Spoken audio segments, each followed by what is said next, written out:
हाय दोस्तों, welcome to my channel. इस video में हम टोकन के बारे में डिस्कस करेंगे कि प्रोग्रामिंग सी के अंदर टोकन क्या होता है। तो स्टार्ट करते हैं। Token is a building block या कह सकते हैं basic component which is use to store create a program. ने प्रोग्राम को बनाने के लिए हमें टोकन की जरूरत पड़ता है। बिना टोकन का हम प्रोग्राम नहीं बना सकते। फॉर एग्जाम्पल की बात करूँ तो इंग्लिश लैंग्वेज में इंग्लिश सेंटेंस को बनाने के लिए हमें वर्ड की जरूरत पड़ता है। यदि वर्ड नहीं है तो सेंटेंस नहीं बना सकते। उसी तरह से प्रोग्राम को क्रिएट करने के लिए हमें टोकन की ज़रूरत पड़ता है। ये डिफरेंट टाइप का टोकन होता है और प्रोग्राम में यूज होता है। यदि ये टोकन आप नहीं समझ आया, नहीं पता है तो टोकन प्रोग्राम क्रिएट करने में बड़ा मुश्किल होता है।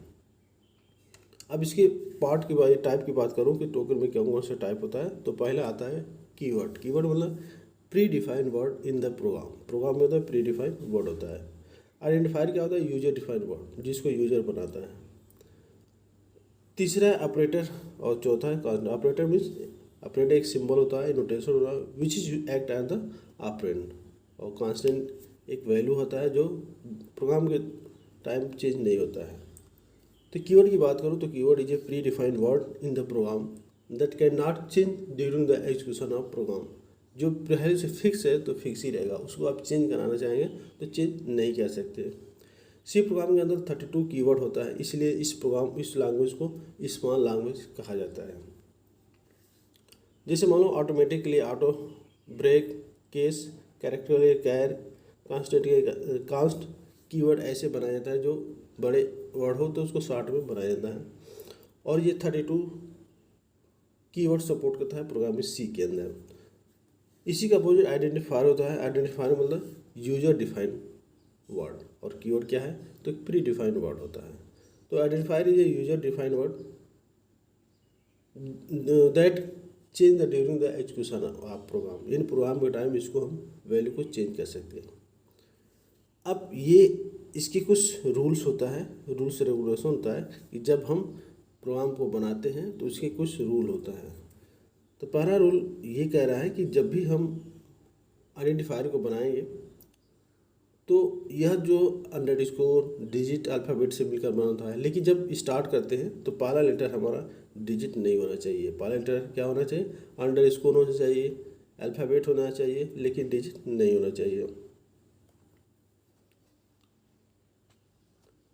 और इनके बीच जब भी आइडेंटिफायर को बनाते हैं इसके बीच ब्लैंक स्पेस नहीं होता है, स्पेस नहीं होता है। जैसे नेम लिखा हो या नेम ही, तो एन अलग रहे और ए भी अलग रहे, ऐसा नहीं हो सकता है, दोनों साथ में रहेगा।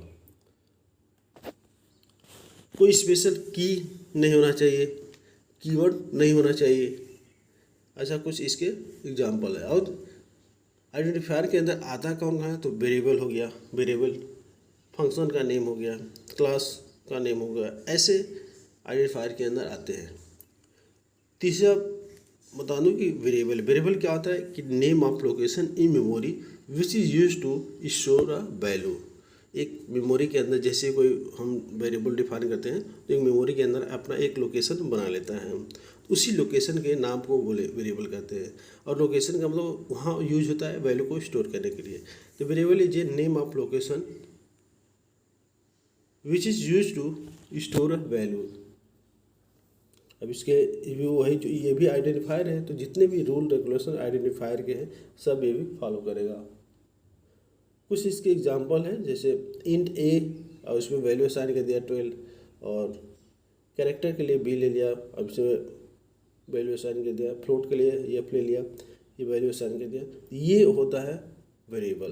प्रोग्राम के टाइम जब इसका यूज होता है इस वेरिएबल का, जब कोई वेरिएबल, कोई नंबर या कोई वर्ड को पास करना हो तो वेरिएबल के थ्रू ही हम पास करते हैं, प्रिंट करते हैं। अब आते हैं कांस्टेंट। कांस्टेंट ठीक वेरिएबल के अपोजिट होता है। जैसे कीवर्ड के अपोजिट आइडेंटिफायर होता है, उसी तरह से वेरिएबल के अपोजिट कांस्टेंट होता है। वेरिएबल क्या होता है? चेंजेबल होता है इन द प्रोग्राम, लेकिन कांस्टेंट होता है चेंजेबल नहीं होता है। तो constant is a value which is use to assign the value in variable. इन वेरिएबल के अंदर जो वैल्यू असाइन करते हैं वही हमारा कांस्टेंट है, वो प्रोग्राम के टाइम चेंज नहीं होता है। जैसे मैंने वेरिएबल ए लिया था, ए में जो वैल्यू असाइन किया 12, बी ले लिया था हेलो, और एफ ले लिया था 14.55, या पाई का जो वैल्यू है वो कांस्टेंट होता है, उसमें हम चेंज नहीं कर सकते। ये रहा कांस्टेंट। अब आते हैं वेरिएबल कि वेरिएबल क्या होता है, एक एक करके डिस्कस करते हैं। जो आइडेंटिफायर के टाइप था, पहला मैं बताया था कि वेरिएबल को मैं डिस्कस किया था कि variable is a name of location which is use to store a value. जब भी वेरिएबल को डिफाइन करते हैं तो मेमोरी के अंदर उसके नाम का एक डब्बा क्रिएट होता है, स्पेस क्रिएट कर सकते हैं, या एरिया क्रिएट होता है, जिसका यूज होता है वैल्यू को स्टोर करना। Variable can change the value during the execution of program, यानी जो वेरिएबल का वैल्यू है उसको प्रोग्राम जो एग्जीक्यूट होता है प्रोग्राम के टाइम उसको हम चेंज कर सकते हैं। वैल्यू एक बार में एट ए टाइम, यानी एक बार में एक वैल्यू लेगा, फिर दूसरे बार में दूसरे वैल्यू लेगा, तो इसकी वैल्यू को हम चेंज कर सकते हैं। इसके सिंटेक्स यानी कैसे जब वेरिएबल बनाते हैं तो क्या करते हैं, तो सबसे पहले होता है डेटा टाइप, वेरिएबल का नाम। अब डेटा टाइप अगले वीडियो जो आया था उसमें डिस्कस करेंगे कि डेटा टाइप क्या होता है। तो जब भी आप वेरिएबल बनाते हैं सी प्रोग्राम के अंदर तो सबसे पहले उसको डेटा टाइप डिफाइन करना पड़ता है कि वेरिएबल का टाइप क्या है, किस टाइप का डेटा उसमें स्टोर होगा। जैसे मान लो इंटीजर हो गया, फ्लोट हो गया, कैरेक्टर हो गया, स्ट्रिंग हो गया, ये उसकी टाइप को डिफाइन करता है कि वही टाइप वो स्टोर करता है। इसके कुछ टाइप्स है, जैसे लोकल वेरिएबल हो गया, ग्लोबल वेरिएबल होगा, स्टैटिक वेरिएबल होगा, ऑटो वेरिएबल हो गया और एक्सटर्नल। तो सबसे पहले मैं डिस्कस करते हैं लोकल वेरिएबल। लोकल वेरिएबल क्या होता है, तो लोकल वेरिएबल एक ब्लॉक के अंदर डिक्लेयर किया जाता है और उसका स्कोप उसी के अंदर होता है, यानी जो वेरिएबल किसी ब्लॉक के अंदर या फंक्शन के अंदर डिक्लेयर किया जाता है वो हमारा लोकल वेरिएबल होता है। उसको एग्जांपल के थ्रू मैं देख लेता हूँ। इंट ए और बी ले लिया, और यह जो ब्लॉक जैसे मेन है, मेन के अंदर इसका यूज हुआ है। ये जो वेरिएबल है इसी मेन के अंदर ही यूज कर सकते हैं। यदि मेन के बाहर हम यूज करना चाहेंगे तो इसको यूज नहीं कर पाएंगे।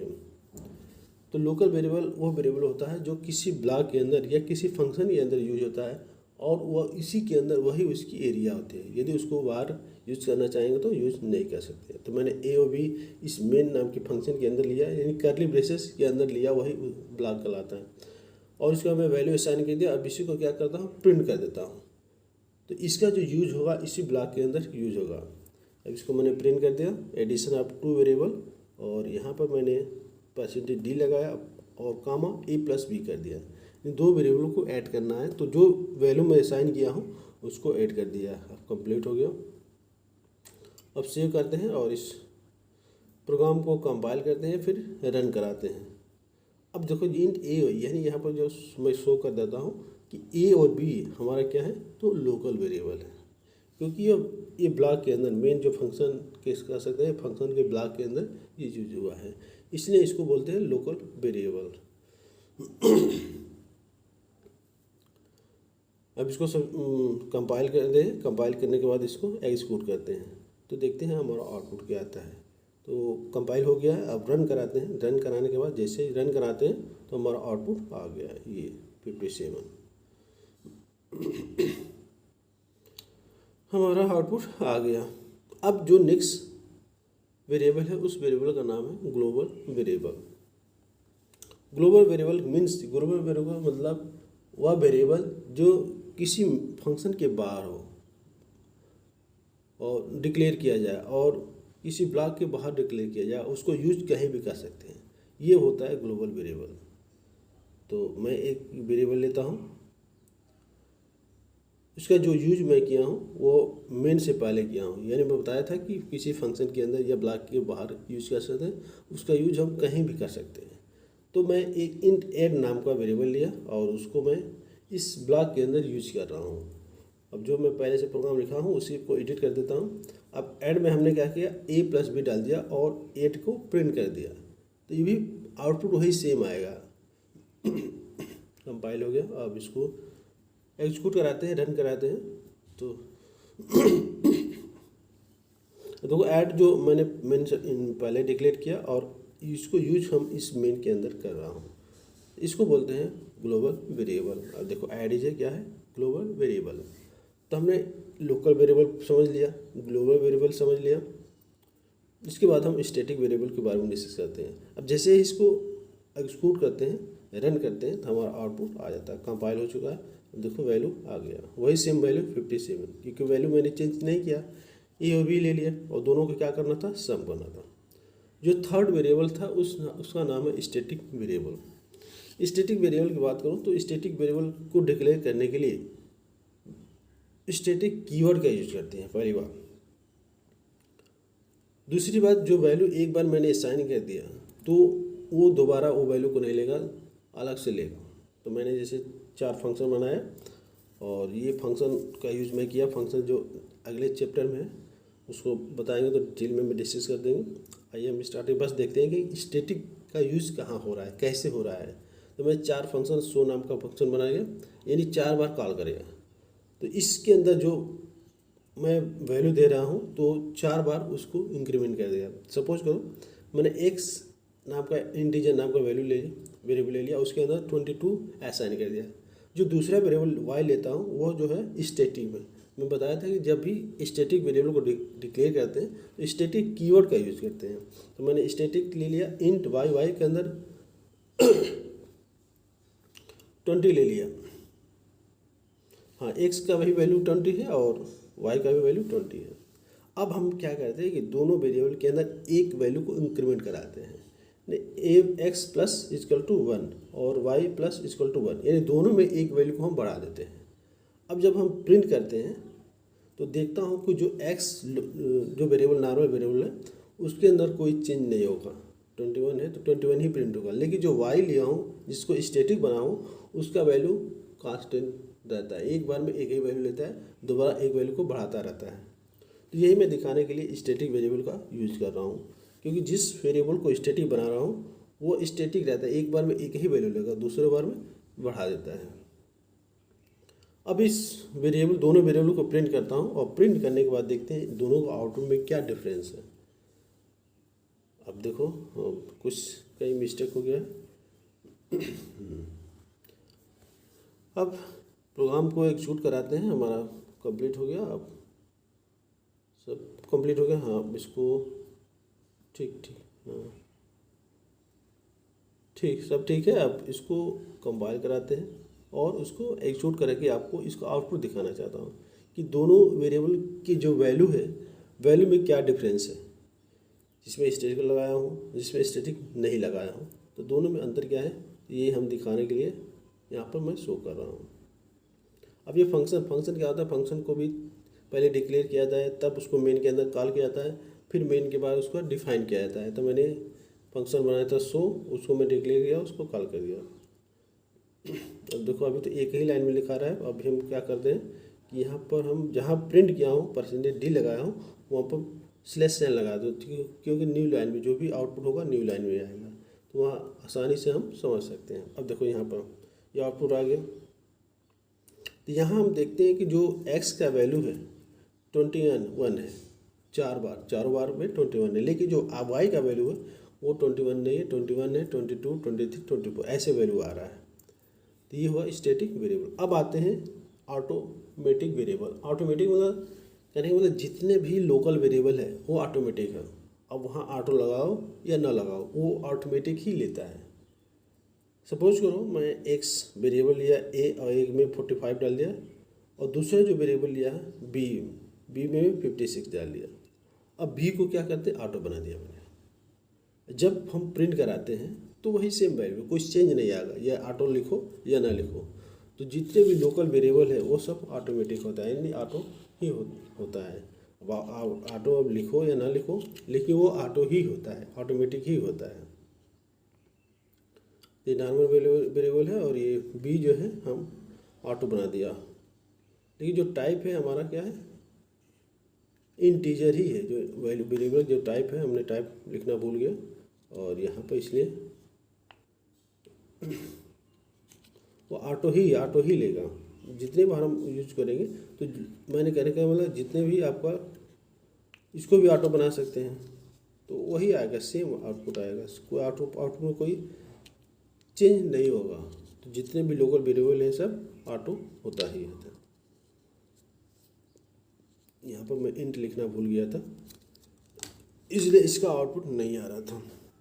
जैसे ही इसको एग्जीक्यूट कराएंगे तो हमारा आउटपुट आ जाएगा। इसके बाद जो वेरिएबल का नाम मैं दिखाया था उस वेरिएबल का नाम था एक्सटर्नल। इसके लिए एक्सटर्न कीवर्ड क्या होता है। एक्सटर्नल का मीन्स ये, जैसे मैं लोकल वेरिएबल के बारे में डिस्कस किया था कि मीन के पहले वेरिएबल को डिक्लेयर करते हैं और उसका यूज कहीं भी कर सकते हैं। उसी तरह से ही लोकल वेरिएबल की तरह भी ये भी एक्सटर्नल वेरिएबल ही होता है। तो सबसे पहले मैं एक्सटर्नल वेरिएबल को डिक्लेयर करता हूँ मीन से पहले एक्सटर्न कीवर्ड का यूज करके, और इसमें वैल्यू मैंने असाइन कर दिया 30। अब मेन को यूज करता हूँ, एक्सटर्नल कीवर्ड का यूज किया, एक्स वेरिएबल को डिफाइन किया। तो अब एक और वेरिएबल लेता हूँ इंट, मेन से बी एक वेरिएबल लेता हूँ, बी का वैल्यू यहाँ असाइन करता हूँ। अब इसको मैं एक्सटर्न नहीं बनाया हूँ, केवल एक्स को एक्सटर्न बनाया हूँ। अब मेन फंक्शन मेन के बाद इस वैल्यू को, जो वेरिएबल मैं लिया हूँ उसको यहाँ पर क्या करता हूँ, एग्जीक्यूट करता हूँ, प्रिंट कर देता हूँ। और एक ऑटो वेरिएबल ले लिया, ऑटो इन, और इसका जो वैल्यू असाइन किया वैल्यू ये ले लिया, ए के अंदर 20 वैल्यू असाइन कर दिया 28। अब मैंने एक्स वेरिएबल लिया, बी ले लिया और ए ले लिया, फिर यहाँ पर एक एक्सटर्न वेरिएबल दूसरा लिया, बी लिया, और इसका वैल्यू मैं असाइन नहीं करता हूँ, इसका जो वैल्यू है असाइन मैं नहीं करता हूँ। अब जो भी वेरिएबल मैं डिक्लेयर किया हूँ उसमें वैल्यू असाइन किया हूँ, अब उसी को हम क्या करते हैं, प्रिंट कर देते हैं।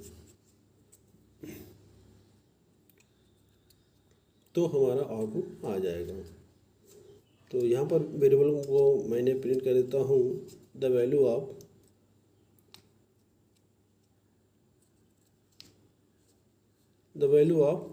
ऑटो, जो ऑटो है उसको मैं प्रिंट कर, फिर एक्सटर्नल जो वेरिएबल है उसको प्रिंट करता हूँ, अलग अलग वैल्यू को प्रिंट कर देता हूँ। तो ऑटो वेरिएबल हमारा क्या होना, एक्स है, ए है, उस ए को मैं प्रिंट कर देता हूँ, ए को यहाँ प्रिंट कर देता हूँ। अब जो दूसरा प्रिंटअप लगाएंगे उसके अंदर एक्सटर्नल वेरिएबल जो बनाया हूँ उसको मैं प्रिंट कर देता हूँ। तो print up the value of external variable, ये तो ऑटोमेटिक वेरिएबल था, अब हम एक्सटर्नल वेरिएबल को क्या करते हैं, प्रिंट कर देते हैं।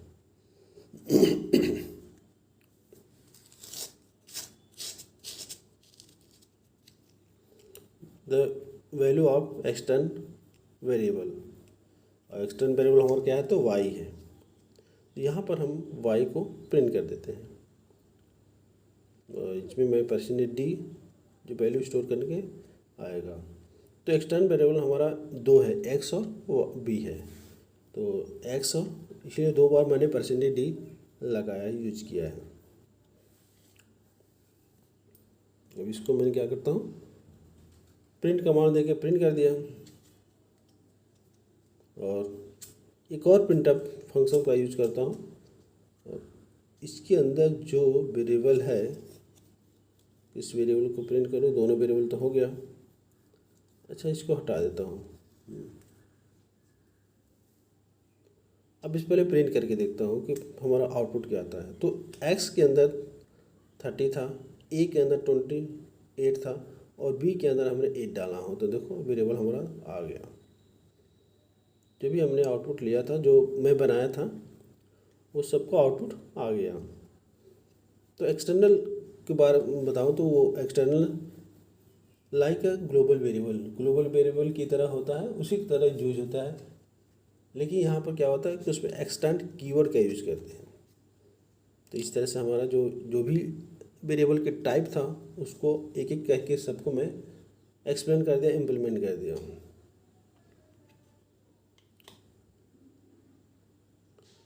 हर वेरिएबल को मैंने क्या किया, इम्प्लीमेंट कर दिया, कोई भी वेरिएबल बाकी नहीं रहा। जो भी ये कन्फ्यूजन हो तो कमेंट करके आप लोग कर दीजिएगा, मैसेज कर दीजिएगा। अब आते हैं जो नेक्स्ट आइडेंटिफायर की बात करूँ, तो नेक्स्ट आइडेंटिफायर आपका है कांस्टेंट।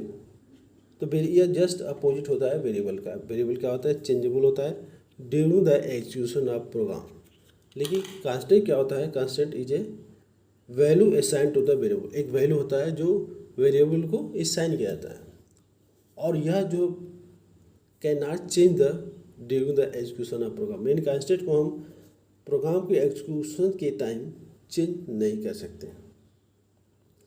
इसको ये जब भी कांस्टेंट हम बनाते हैं तो इसको बनाने के लिए टू वे है, दो रास्ते हैं। पहला जो रास्ता है, पहला जो वे होता है उसमें क्या करते हैं, यूजिंग द कांस्ट कीवर्ड, यानी इसके अंदर कांस्ट कीवर्ड का यूज़ करते हैं। और जो दूसरा है उसमें हैज़ डिफाइन करके प्री प्रोसेसर बनाते हैं। तो दोनों के थ्रू एक एक एग्जांपल देख लेते हैं। और इसे कुछ टाइप है कांस्टेंट की। तो पहला होता है इंटीजर कांस्टेंट। इंटीजर कांस्टेंट मतलब पॉइंट उसमें नहीं रहेगा। दूसरा होता है फ्लोटिंग पॉइंट, फ्लोटिंग पॉइंट में पॉइंट रहता है। तीसरा होता है कैरेक्टर कांस्टेंट। कैरेक्टर मतलब एक सिंगल लेटर को सिंगल कोट में इंक्लूड कर देते हैं। और ऑक्टल होता है, ऑक्टल मतलब जिसमें 1 से 7 होता है। उसके बाद हेक्साडेसिमल मतलब 1 से 60 तक होता है, उसका जो बेस है 60 होता है। अब देखते हैं एग्जाम्पल के थ्रू इस कांस्टेंट को कैसे इम्प्लीमेंट करते हैं वो देखते हैं हम। तो पहला जो वे बताया था उसके अंदर क्या था, कांस्ट नाम का कीवर्ड का यूज करके। तो उस कांस्ट नाम के कीवर्ड के यूज करके हम एक कांस्टेंट को इम्प्लीमेंट करते हैं, बताते हैं। तो यूजिंग द कांस्ट कीवर्ड, और इसके अंदर हमने कांस्ट कीवर्ड यूज किया और जो टाइप होगा, जो डेटा टाइप होगा उसको हमने फ्लोट ले लिया। और पाई का जो वैल्यू होता है पॉइंट में ही आता है, इसलिए जो उसका जो डेटा टाइप लिया हूँ वो हमारा फ्लोट ले लिया हूँ। पाई का जो वैल्यू होता है प्री डिफाइन होता है, इसमें हम चेंज नहीं कर सकते। जैसे 3.14, अब इसी वैल्यू को, इसी वेरिएबल के वैल्यू को हम क्या करते हैं, प्रिंट कर देते हैं। तो मैं बताया था कांस्टेंट को जब डिक्लेयर करते हैं तो उसे दो वे होता है। पहला जो कांस्ट कीवर्ड, दूसरा जो है हैज़ डिफाइन करके प्री प्रोसेसर बनाते हैं। तो इसमें हम कांस्ट नाम का कीवर्ड यूज किया और उसको इम्प्लीमेंट करते हैं। पाई लिया, पाई का वैल्यू दे दिया। अब इसी पाई को क्या करते हैं, हम प्रिंट करा के दिखा देते हैं। अब यदि पाई का वैल्यू चेंज करते हैं तो आउटपुट नहीं आएगा, एरर बताएगा। तो नहीं, क्योंकि पाई का वैल्यू एक बार मैंने डिफाइन कर चुका हूँ, कांस्टेंट बना दिया हूँ। अब कंपाइल हो गया, इसको रन कराएंगे तो वही वैल्यू हमारा प्रिंट हो जाएगा जो मैं वैल्यू दिया था। अब गलती से यदि आप इस वैल्यू को, पाई के जो वैल्यू है उसमें आप चेंज करते हैं तो नहीं, आउटपुट नहीं लेगा, तुरंत एरर बताएगा। अब देखता हूँ, चेंज द वैल्यू ऑफ पाई। पाई के वैल्यू को हम चेंज करते हैं तो क्या चेंज होता है, तो नहीं चेंज होता है, क्योंकि एक बार मैंने उसको डिफाइन कर दिया कि तुम कांस्टेंट हो, तो कांस्टेंट हो तो फिर वो चेंज नहीं होगा। अब देखो यहाँ पर जो मैं पाई फिर भी मैं चेंज करना चाहता हूँ। पाई का वैल्यू हमने 4.52 ले लिया। अब देखते क्या एग्जीक्यूट होता है, तो तुरंत एरर बताएगा क्योंकि ये तो, इसको तो मैं कांस्टेंट बना दूँ, इसलिए यह वैल्यू प्रिंट नहीं होगा। अब जो दूसरा वे बताया था कांस्टेंट को डिफाइन करने के लिए, डिक्लेयर करने के लिए, उसका मतलब वो क्या है, तो हैज़ डिफाइन प्री प्रोसेसर बनाकर करना है। अब using the has define pre processor. अब इसके थ्रू हम देख लेते हैं, एक यही प्रोग्राम सेम पाई का वैल्यू ही प्रिंट कराते हैं, हैज़ डिफाइन करके प्री प्रोसेसर की तरह यूज करते हैं। तो हैज़ डिफाइन प्री प्रोसेसर,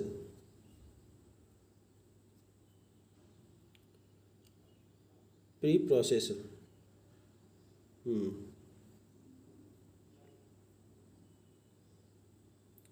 अब इसके लिए हम क्या करते हैं, मेन से पहले जाते हैं, हैज़ लगाते हैं, डिफाइन करते हैं और पाई का वैल्यू वहीं पर वह वैल्यू डाल देता हूँ।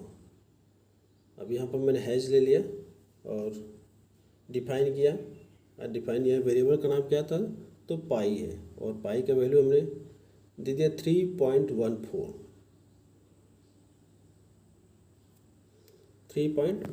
मैंने दे दिया। अब वही सेम वेरिएबल को मैं प्रिंट कर देता हूँ, प्रिंटर पहले से ही है तो वही वैल्यू आता है, यहाँ भी वही वैल्यू आता है, सेम टू सेम वैल्यू आता है। यानी कांस्टेंट को डिक्लेयर करने के लिए दो वास्ते हैं, कांस्ट कीवर्ड और has. Thank you watching for.